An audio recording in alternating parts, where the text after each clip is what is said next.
মোৰ ছাত্ৰ ছাত্ৰীসকল welcome to royal coaching Jorhat. আজি তোমালোকৰ কাৰণে এটা অতি দৰকাৰী আৰু ইম্পৰ্টেণ্ট ভিডিঅ' এটা লৈ আহিছোঁ।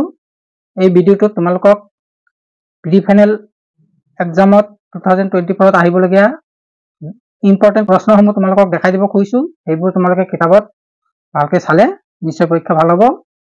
আৰু চেনেলটো তোমালোকে ছাবস্ক্ৰাইব কৰি ল'বা। এই চেনেলটোত হিন্দী মিডিয়ামত তোমালোকৰ এই কিতাপৰ ৰিভিজন এক্সাৰসাইজৰ প্ৰশ্নসমূহ অলৰেডি সকলোখিনি প্ৰশ্নৰ উত্তৰ মই বুজাই দিছোঁ। সেইখিনি তোমালোকে চাই ল'বা, চালে তোমালোকৰ সহজ হ'ব। আৰু অতি চমু আৰু ছুটিকৈ প্ৰশ্নসমূহ উত্তৰ কৰা হৈছে। ইয়াৰ কাৰণে এটা এটা প্ৰশ্নত বেছি নম্বৰ নাথাকে, গতিকে কম সময়ত আমি প্ৰশ্ন সমাধান কৰিবলগীয়া হয়। আজি তোমালোকক প্ৰথম অধ্যায়ৰ দৰকাৰী প্ৰশ্নকেইটা চিনাক্ত কৰি দিব খুজিছোঁ। চিন দি আছোঁ, তোমালোকে কিতাপ লৈ ল'বা, চিন দি যাবা। এই প্ৰথম অধ্যায়ত বাস্তৱ সংখ্যাত প্ৰথম অধ্যায়ত তোমালোকে পেজ নম্বৰ 24 চাবা, পাটিগণিতীয় গণিতৰ মৌলিক উপপাদ্য। এই প্ৰশ্নটো চাবা, শৰ্ট প্ৰশ্ন দি দিয়ে। অতত a = bq + r হ'ব। আহিলে তোমালোকে এই প্ৰশ্নটো উত্তৰটো লিখিবা।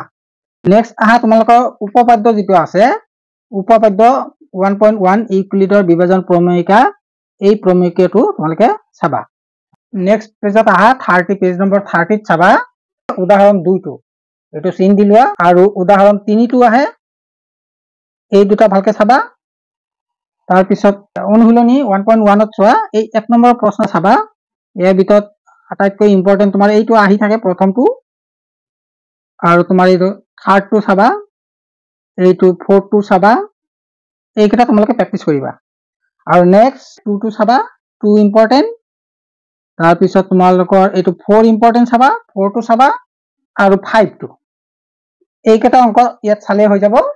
তাৰপিছত পেজ নম্বৰ 34 উপপাদ্য 1.2, এইটো কৈছে প্ৰত্যেক যৌগিক সংখ্যাকেই মৌলিক সংখ্যাৰ গুণফল হিচাপে প্ৰকাশ কৰিব পাৰি। এই মৌলিক উপপাদ্যটো কোৱা হয় পাটিগণিতীয় মৌলিক উপপাদ্য, এইটো চাবা। আৰু উদাহৰণ 5টো চাবা। তোমালোকে এই প্ৰশ্নকেইটা চালে 100% কমন পৰিবই। গতিকে তোমালোকে এইখিনি চাবা। মই 35 বছৰ শিক্ষকতা কৰিছোঁ, মোৰ এটা এক্সপিৰিয়েঞ্চ আছে, সেই এক্সপিৰিয়েঞ্চৰ পৰা কৈছোঁ। তোমালোকে এইখিনি চালে নিশ্চয় কমন পৰিব। হয়তো প্ৰশ্নত সংখ্যা সলনি কৰি দিব পাৰে। তাৰপিছত উদাহৰণ 7, এইটো পৃষ্ঠাত আছে উদাহৰণ 7, ইয়াত আছে উদাহৰণ 7টো চাবা। উদাহৰণ 8টো চাবা, 8টো ইম্পৰ্টেণ্ট। তাৰপিছত অনুশীলনী 1.2 তোমালোকে এই 2 নম্বৰ প্ৰশ্নকেইটা চাবা। তাৰপিছত এই 4 নম্বৰ প্ৰশ্নটো চাবা। আৰু এই 6 নম্বৰটো চাবা। এইকেইটা ইম্পৰ্টেণ্ট প্ৰশ্ন। এইটো এটা উপপাদ্য আছে, পেজ নম্বৰ 37ত চাবা, পেজ নম্বৰ 37ৰ লাষ্টত। এইটো পি মৌলিক যদি পি এ স্কয়াৰক হৰণ কৰে, তেন্তে পি এ ক হৰণ কৰিব, য'ত এ এটা ধনাত্মক অখণ্ড সংখ্যা। এইটো চাই যাবা, ইয়াৰ পৰা ছুটি প্ৰশ্ন দিয়ে। তাৰপিছত তোমালোকৰ এই উপপাদ্য 1.4 এইটো চাবা, √2 পৰিমেয় সংখ্যা, এইটো চাবা, এইটো চালে হ'ব ইয়াত। আৰু উদাহৰণ 9টো চাবা, এইটো ইম্পৰ্টেণ্ট। উদাহৰণ 10টো ইম্পৰ্টেণ্ট।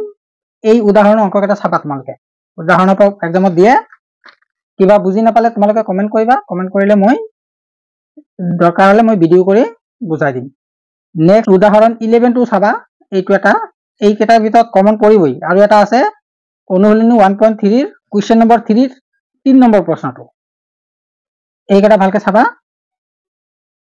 নেক্সট উপপাদ্য, এইটো মনত ৰাখিবা, উপপাদ্যকেইটা এৰি নিদিবা। উপপাদ্যৰ পৰা ছুটি প্ৰশ্ন আহে। এক্সাৰসাইজ 1.4ৰ প্ৰথমটো চাবা, প্ৰথমটো ইম্পৰ্টেণ্ট। তাৰপিছত তোমাৰ এইটো 64/4 55, এইটো চাবা। আৰু এইটো পেজত দুটামান অংক আছে, খুব ইম্পৰ্টেণ্ট। এইটো পেজত অংক দুটা আছে, এইটো এটা, এই 6 নম্বৰটো, 7 নম্বৰটো, আৰু এই লাষ্টৰটো 10 নম্বৰটো। এইকেইটা চাবা, এইকেইটা বৰ ইম্পৰ্টেণ্ট প্ৰশ্ন। আৰু সাৰাংশতো উপপাদ্যবিলাক দিয়া আছে, এইবিলাকতো চালে তুমি সাৰাংশত অলপ ছুটিকে দিয়া আছে, এইবিলাক চাব পাৰা। নেক্সট তোমালোকৰ 3টা সংখ্যাৰ যেতিয়া লসাগু উলিয়াবলৈ দিয়ে আৰু গসাগু উলিয়াবলৈ দিয়ে, এই সূত্ৰটো তাত জানি থবা। সূত্ৰটো জানিলে হ'ব, অংক কৰিবলৈ নাহে, জাষ্ট সূত্ৰটো সুধিব পাৰে। 3টা সংখ্যাৰ গসাগু, ABC গসাগু কিমান, লসাগু কিমান আহিলে এনেকে তুমি লিখিব লাগিব। PQR ঠাইত ABC দি দিব পাৰে। এইকেইটা চাবা।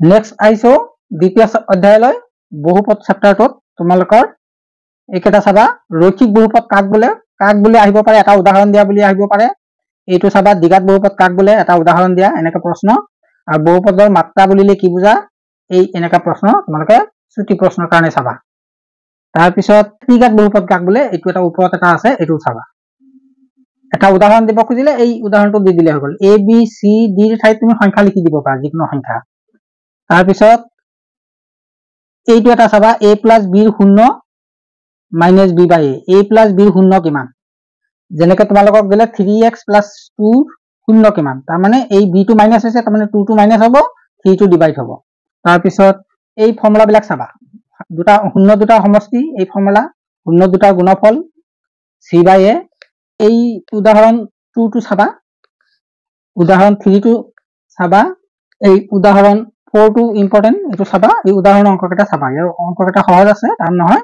তাৰ পিছত তোমালোকৰ এক্সাৰসাইজত আহা এক্সাৰসাইজত কেইটামান অংক ইম্পৰ্টেন্ট আছে এইটো এটা আছে 3d2 এই 7x টো মাজত আনি লব লাগিব তাৰ পিছত এইটো এটা তাৰ পিছত t² - 15 এইটো 3 নম্বৰ প্ৰশ্নটো তাৰ পিছত এই 2 নম্বৰ প্ৰশ্নকেইটা ইম্পৰ্টেন্ট ইয়াৰ অংককেইটা চাবা এই 3 নম্বৰ এই লেসনটো ইম্পৰ্টেন্ট হয় 2.2 সহজ অংক এইকেইটা গোটেইকেইটা চাবা নেক্সট এনেকা এটা অংক আহিব হৰণ কৰা এই উদাহৰণ 6 টো চাবা তাৰ পিছত তোমালোকৰ এইটো এটা অংক আছে উদাহৰণ 9 টো চাবা ইম্পৰ্টেন্ট পেজ নম্বৰ 62 ত আছে নেক্সট এক্সাৰসাইজ 2.3 এৰ এই 1 নম্বৰ প্ৰশ্নটো চাবা আৰু ইটো পেজত আছে তোমাৰ কোৱেশ্চন নম্বৰ 2 তাৰ পিছত কোৱেশ্চন নম্বৰ 4 2 নম্বৰ প্ৰশ্নটোৰ পৰা এই কোৱেশ্চন নম্বৰ 3 টো চাবা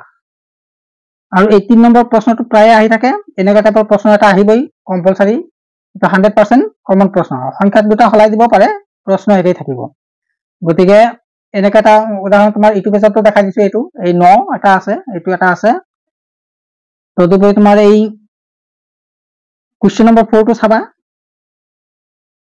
কোৱেশ্চন নম্বৰ এই 6 ৰ এই তিনিটা অংক চাবা খুব ইম্পৰ্টেন্ট 3 আৰু 6 ৰ এই গোটেইটা অংক একে টাইপৰ অংক এইকেটা অংক ভালকে চাবা নেক্সট কোৱেশ্চন নম্বৰ আৰু এটা প্ৰশ্ন ইয়াত আছিল এইটো